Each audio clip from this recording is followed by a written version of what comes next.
May nagsasanib puwersa, kasama po ang iba't ibang ahensya ng pamahalaan tulad ng DA, DSWD, DOLE, DOH, TESDA, CHED, Philippine Coconut Authority, Philippine Crop Insurance Corporation, Agricultural Training Institute upang muling ilapit sa inyo ang kanilang mga serbisyo.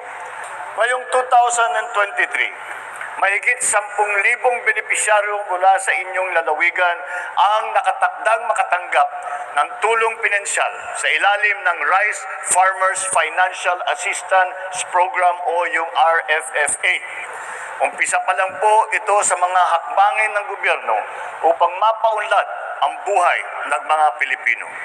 Mula sa pagpapalakas ng agrikultura ng bansa at sa pagpapalawig ng mga benepisyong handog ng iba pang mga sektor. Nakikipag-ugnayan din tayo sa Kongreso na maamyendahan ng ilang batas upang tuluyan ng maging krimen ang agricultural economic sabotage at mapabigat ang parusa dito.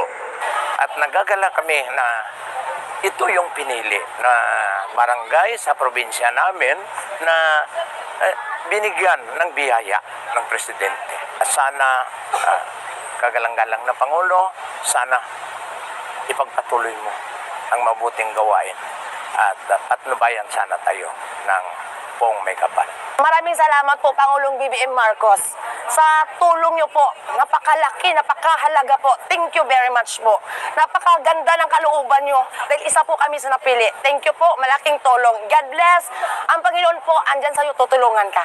Thank you po ng marami. Sana marami ka pa pong matulungan. Malaking tulong ito, lalong-lalo na ilang buwan na rin silang apektado ng red tide at saka yung ating mga iba pang fish vendors or shell fish vendors. So napakahalaga ito dahil ito ay makahibsan ng kanilang pangangailangan lalong-lalo na ngayon sa may kahirapan. So ito po ay malaking tulong sa kanila na at least mayroon silang pagkain sa lamesa.